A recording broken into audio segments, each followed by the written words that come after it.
I know I'm stating the obvious here, but Steam is home to a lot of games. Most of them are pretty legit, while quite a few others are on the stinky side. But then there are some that are just pure, concentrated garbage. You know, games like Toilet Simulator 2020 and My Furry Dictator. Rip-offs, asset flips, AI art nightmares, or, like we'll be seeing today, pure, unfiltered scams. I mean, come on, this game looks like it has everything you could ever ask for. A badass biker cranking his hog, a real, actual hog that's perfect for cranking corn. All of that for less than the price of some Wish.com brand worm pills? You'd be losing money if you didn't buy it. This is exactly what happened to me 3 years ago. Back during the weeks leading up to Resident Evil 8's release, I stumbled across a curious little game in my Steam queue that felt awfully similar to the zombie game I was so anxiously waiting for. Except for the minor detail that it looked about, 300 times worse. Curiosity got the better of me, so I bought it for a handful of pocket change and a sliver of my dignity. But I never actually played it. And by the time Resident Evil Village came out, I had completely forgotten about my 50-cent mistake. What even was this game? You're probably asking yourself at this very moment. Well, it was a little indie gem known as Biohazard Village. And no, don't let that title fool you. This game has absolutely nothing to do with the Resident Evil franchise. That's honestly what made me buy this game in the first place. Here I am sitting face to face with one of the most blatant scams in history right next to that stupid gamer face lotion that's supposed to block you from blue light. I have to buy it just to see what it is. To be honest, I'm actually really happy I purchased this game all those years ago, because this game has since been completely wiped from the Steam store. Like I said, I've had this game in my library for 3 years and I've never laid a finger on it. I mean, who knows? Maybe it's actually good. Maybe Steam unceremoniously ripping this game from its storefront was an affront to gamers everywhere. Now they're missing out on what is probably one of the greatest gaming experiences of all time, and they just will never... No, I'm kidding. This game's a giant piece of shit.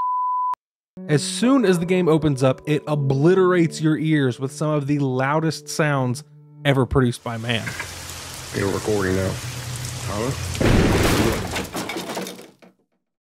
Instead of eerie music or some unsettling ambiance, we get a bit-crushed recording of some dude's Xbox Live party chat. And somehow, even with how loud it is, 95% of it is completely unintelligible. It's like the dude's just straight up deep-throating the mic as hard as he can.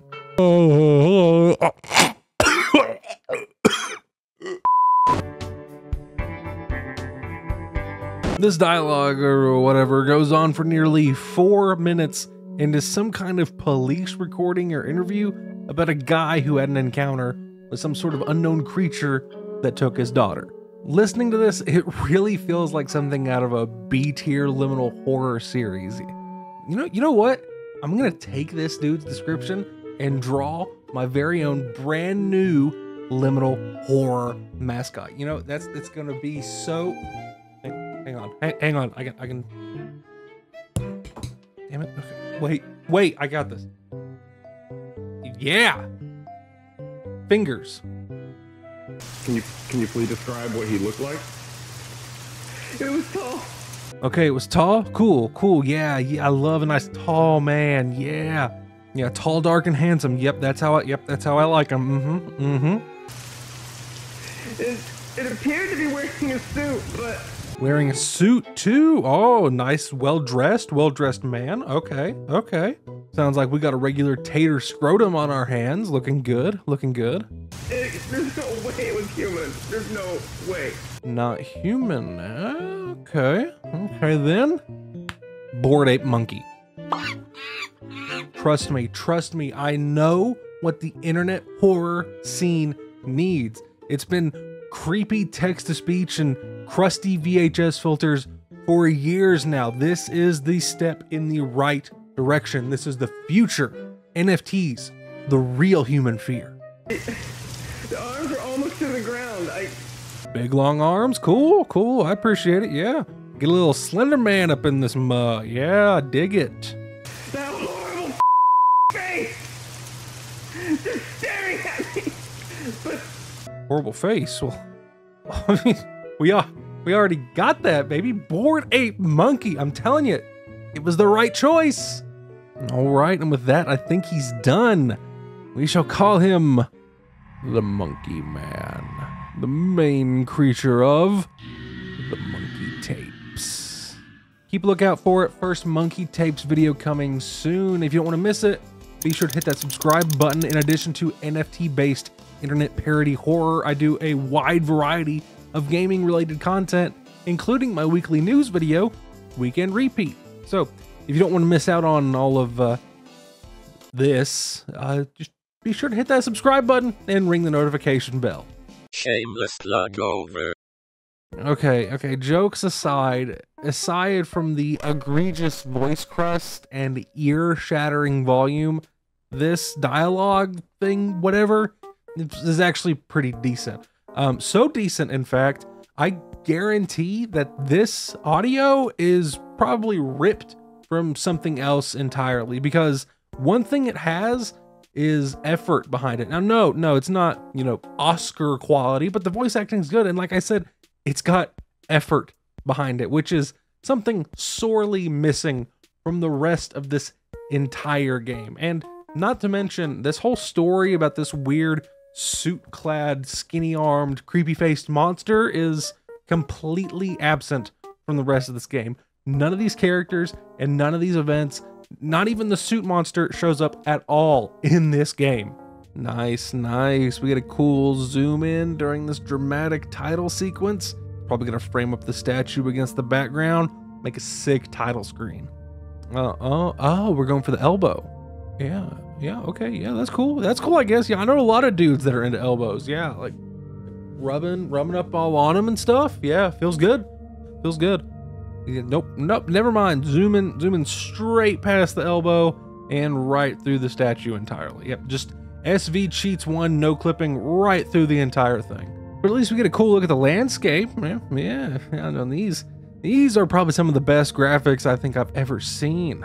Yeah, big, thick, gobby waterfall that totally just looks like water and not anything else at all. No, nothing, just water. And what about those mountains, huh? Yeah, they definitely don't look exactly like the side profile of a toothbrush.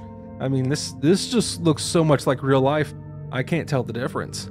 Once you actually get into the game, you're just plopped right into the middle of it. No cutscenes, no story, no exposition, just you raw dogging one of the most generic spooky houses ever brought to video game. I would bet a large number of my organs that whatever entity created this game, because it certainly wasn't made by humans, just Googled spookyhouse.game.file, went to page 10, and then just downloaded whatever they thought looked good. Let me just look around real quick so I can absorb my surrounding. Oh, yeah, nice. Yeah, we got whiplash camera. Great. Yeah, I love moving my mouse 2 nanometers and then spinning around 50 times like a Beyblade on crack. I really do think the devs' design philosophy here was, players really like to feel like they're on the verge of throwing up while they're playing their video games. So I'm gonna make my camera do just exactly that. All right, well, there's absolutely nothing to do up here. I can only stare at low resolution chairs for so long. I guess the only way to go is down. Pretty fitting for a game of this caliber, if I do say so myself. Oh my God. He's amazing. Everything about him is utter perfection. The contorted legs, the pathetic baby arms, the utterly massive pecs that could crush a pineapple. This, my friends, is the peak male form. I mean, this is the kind of body you get if you just eat horse testicles like Liver King does. So yeah, we get to our first zombie, and now we get to see what combat is like. And let me tell you, it certainly is something. Have you ever felt like Resident Evil is just too complicated? Dodging enemy attacks, aiming for headshots, and it's all just so much. Well, with this game, all you have to do is just stand in one spot and shoot until the zombie dies. It's a truly relaxing video game experience.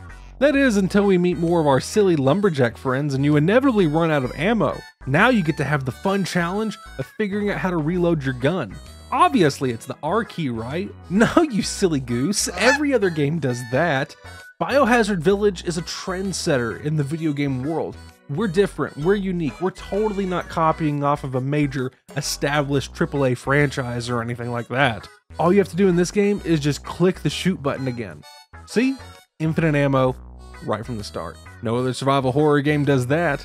Yeah, just give your gun a good rub. Yeah, that's how you reload it. Yeah, don't bother changing the magazine or anything. Nah, you don't need to do that. Just be sure you don't rub it too hard or it might go. I am not exaggerating when I say that 100% of this game's gameplay is fighting the same lopsided, deformed lumberjack over and over and over again. But watch out! This time some of them throw bottles. Bottles that do absolutely nothing. And this guy's standing on a roof. So he's like just a little bit more annoying to shoot than anyone else. But if you do manage to beat all 7 or 8 of these guys, I don't really know how many there are. I didn't bother keeping count. You are rewarded with what is easily the best sequence in video game history.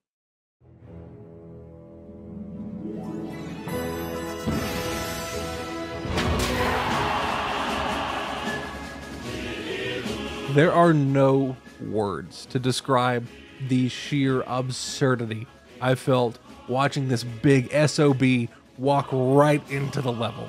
An absurdity that's only matched by the sheer epicness of this scene once the helicopter shows up and starts firing completely useless missiles. Okay, so I've killed all the lumberjacks, I've killed the rather large lad. It's time to see what else this game has to offer. Oh, a path leading into the woods. Surely this must be the way to go, right? There surely must be more to this game, right? I mean, I paid actual real money for this. I mean, come on, there's got to be something else, right? Not only does this path lead absolutely nowhere, it actually drops you off the map entirely, so you just get to free fall into the void. You know, this is probably the best ending my character could have gotten. I'm finally at peace, free from the endless onslaught of rotten, murderous truckers. There was no way I could believe that this was all the game had to offer. I felt in my heart of hearts that there had to be something else in this game. Even though in less than 10 minutes of playtime I had managed to unlock every single one of the game's achievements, which are all the exact same, mind you, determined to find something else inside this game, I loaded it back up again and played through it all once more. Not only that, I spent another 20 minutes of my life scouring the map, trying to find something, anything of substance, but there was nothing. On the bright side though, I did get to see how much of a heaping trash pile this game actually was. Except for the house, all of the scenery is completely fake. You can walk through everything on the map. Stone walls, mausoleums, trees, tombstones, you name it. Maybe that's the true horror of the game. Maybe we're a ghost tormenting these poor innocent zombies with our magical infinite ammo M16. Not only that, but the whole back of the house is just slapped together with untextured blocks. The staircase isn't even an actual part of the house. It's not even completely covered up. But the best part of it all is the helicopter. Whenever you kill zombie Paul Bunyan, the helicopter doesn't fly away or land or, do anything normal.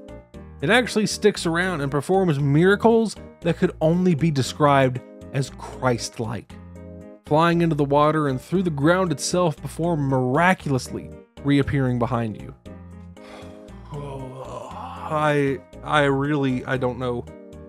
I don't know what else I can say, honestly. This game was somehow one of my worst gaming experiences, and also to some degree one of my best, just because of the sheer absurdity of the whole thing.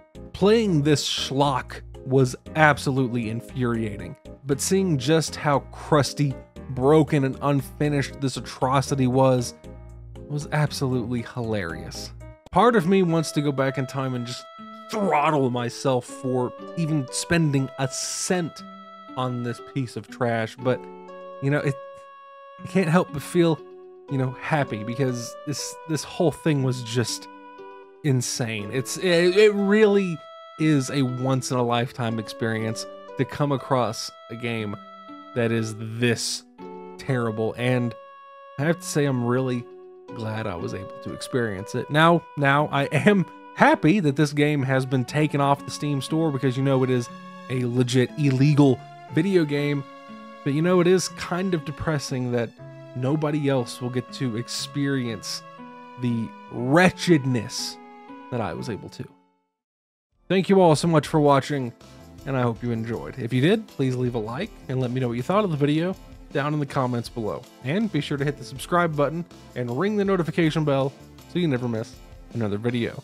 Thank you all so much for watching, and I will see you all in the next one. Take care.